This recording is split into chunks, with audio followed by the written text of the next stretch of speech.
Hello বন্ধুরা, আসসালামু আলাইকুম। আজকে আমি একটি বই কভার করতে যাচ্ছি। বইটির নাম 80-20 প্রিন্সিপাল। এই বইটি কম বেশি সবার কাছে এখন পরিচিত। তো কথা না বাড়িয়ে ভিডিওটি শুরু করি। এই বইটিতে মূলত 80-20 প্রিন্সিপাল কি তা নিয়ে আলোচনা করা হয়েছে। এটি আমাদের জীবনে কি প্রয়োজন তা নিয়ে আলোচনা করা হয়েছে এবং এটির মাধ্যমে আমরা জীবনকে কিভাবে আরো উন্নত পর্যায়ে নিয়ে যেতে পারি তার সম্পর্কে এখানে বলা আছে। প্রথমত 80/20 প্রিন্সিপাল কি? ইউটিউবের 20 প্রিন্সিপাল আমরা প্রত্যেকটা ক্ষেত্রে দেখতে পাই। যেমন আমি দুটো উদাহরণ দিই।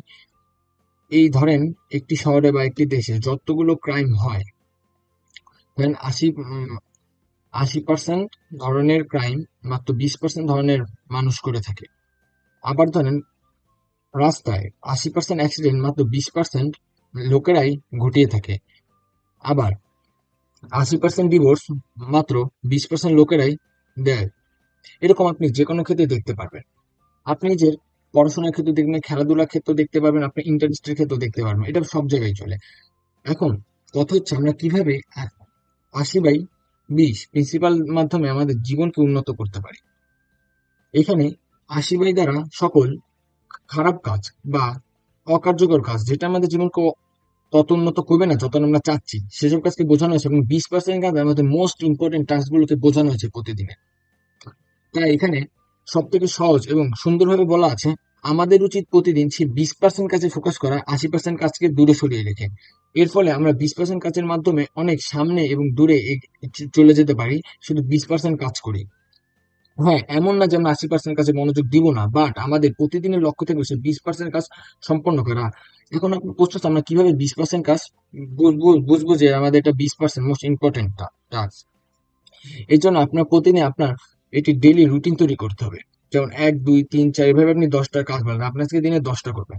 এর মধ্যে যে টপ মোস্ট 3টা বা 4টা ইম্পর্টেন্ট টাস্ক তা A1, A2, A3, A4 এভাবে দিতে হবে। এরপর পরের দিন শুরুতে ঠিক সেই A1 এর কাজটাতে শুরু করতে হবে। মানে A1 এর কাজটা যতক্ষণ না শেষ হবে ততক্ষণ আপনি A2 তে যাবেন না। আবার A2 তে যতক্ষণ না কাজ শেষ হবে তখন A3 তে যাবেন না।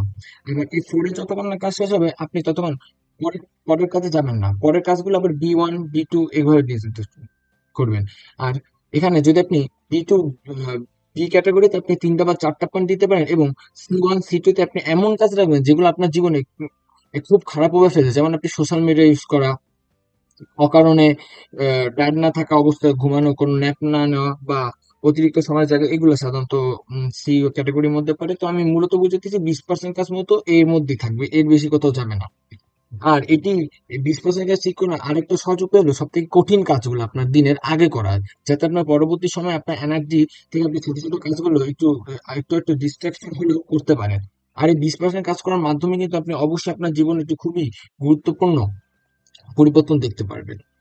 তো আশা করি আপনি ভিডিওটি বুঝতে পেরেছেন। আজকের মতো এতটুকুই, আসি। আসসালামু আলাইকুম।